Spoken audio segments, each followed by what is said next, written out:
नमस्कार मंडळी. तर आज आहे होळी आणि ह्या आमच्या रियांसोबतची आमची पहिलीच होळी आहे. तर मी पण खूप खुश आहे आणि स्वयंपाक करायला घेतला होता.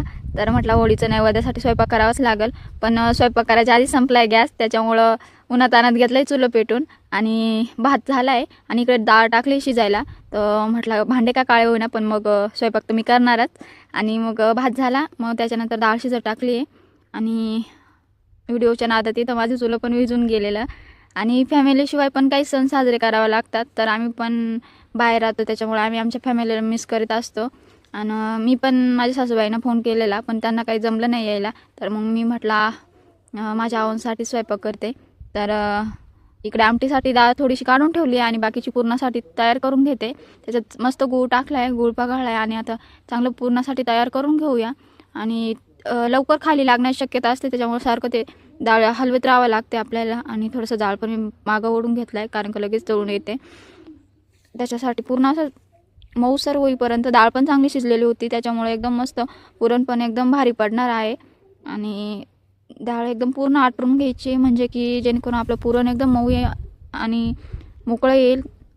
तर इथं पुरण पण घेतलं होतं तयार करायला आणि रिवला पण टाकलं होतं मी तिथं हवेतच, आणि त्याचा मस्त खेळ चालू होता. तर म्हटलं पटकन तेपर्यंत पुरण तयार करून घेते. आणि मस्त त्याचा खेळ चाललेला इथं. तर त्याला कोणाची गरज पण लागत नाही, तो त्याचा खेळत असतो. आणि इतर वेळेस पण मस्त मी त्याला टाकून देते हवेत आणि त्याचा खेळ चालू राहतो. तर इकडं पटकन पोळ्या करायला घेतल्या आणि पहिल्या पोळीला काय एवढं डाळ चांगलं लागलं नाही, त्याच्यामुळे थोडीशी एक साईडनी कच्ची राहिलेली. आणि बाकीचं पण मस्त तयार करून घेतलं. आणि हे आहे तूप, तर मी गावठी तूप वापरत असते पोळ्यांना नेहमी, कारण का मला तुपातल्याच पोळ्या आवडतात. तर मी काही जास्त खाणार नाही, तर कारण का रिव पण अजून लहान आहेत, आताच तो 3 महिन्याचा आहे आणि म्हणतात का डाळीचं जास्त खाऊ नये, त्याच्यामुळे मी काही जास्त खाणार नाही. तर मस्त इकडं माझी पोळी मस्त झाली होत्या. तर इकडं पूर्ण आपण पोळ्या तयार झाली. तर इकडं आऊ पण मजा घेत होते, त्याच्यामुळे मग त्यांना पण मी दाखवत होते. नाही तर गाव बसा नाही का लुटेरे आ गए. तर माऊ पण पोळ्यांच्या वासाने येऊन बसली होती आणि मग पटकन पोळ्या ठेवल्या आणि बाकीचे भजे वगैरे काढून घेतले.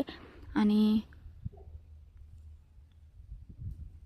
मस्त कुरकुरीत एकदम भजे, कांद्याचे नाही आवडतं आम्हाला जास्त, त्याच्यामुळे बटाट्याचेच भजे काढते मी. तर भजे पण एकदम असे कुरकुरीत झाले होते. आणि इकडं पापड्या पण तळून घ्यायला सुरुवात केली. काही नागलीच्या आहेत तर काही तांदळाच्या आहेत. तर या सगळ्या मला माझ्या घरूनच, मग काही माझी सासूबाई तर काही माझी मम्मी देत असते. तर त्याच इतर वेळेस नाही, पण मग असं सणावाराला मी तळत असते. तर त्याच्यामुळे इकडं पूर्ण तयार करून घेतलं आहे.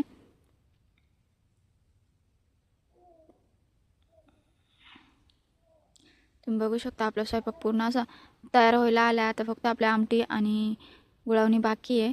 तर इकडं आमटीची पण तयारी करून घेतली. तेजपान आणि बाकी सगळे मसाले टाकून इकडं मसाला तयार करून घेतला आहे आपण मिक्सरला लावून. आणि कढई तापली होती, त्याच्यामुळे मी खाली उतरून घेतली, कारण का आधीच आपल्या बाकीच्यांचं तेल तापेलं होतं ना, तेच मग तेल वापरलं आहे मी कढईत.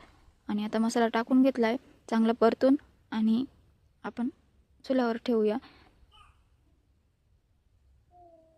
तर मस्त असा मसाल्याचा वास सुटला आहे एकदम.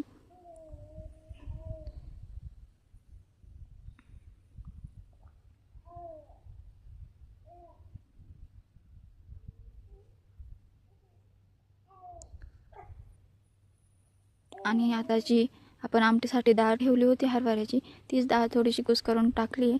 आणि इकडे मी होळीची तयारी करून होळीची पूजा करायला घेतली आहे. तर थोडीफार रांगोळी काढली आणि पटकन ही शिरीव पण रडत होता, त्याच्यामुळे मला काही जास्त तयारी करता आली नाही. जितकं झालं तितकं मी केली आणि पटकन अशी होळी पेटून तयारी करून घेतली. तर होळीची पूजा करून घेऊया.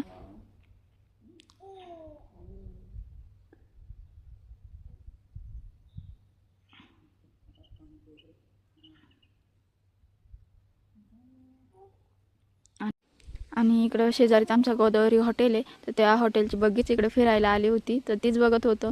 आणि इकडं होळीची पण पूजा करून घेतली.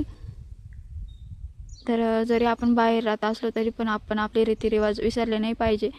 मी जेव्हा लहान होती ना तेव्हा माझ्या आईच्या घरी जेव्हा होळी आली का साडी वगैरे नेसून लहान लहान होतो तेव्हापासून मला साडीची हौस आणि लहानपणापासून ह्या गोष्टी अनुभवल्या, त्याच्यामुळे पूर्णपणे माहिती. आणि इकडं पूजा करून झाली नंतर नैवेद्य ठेवला ना अशी होती आमची.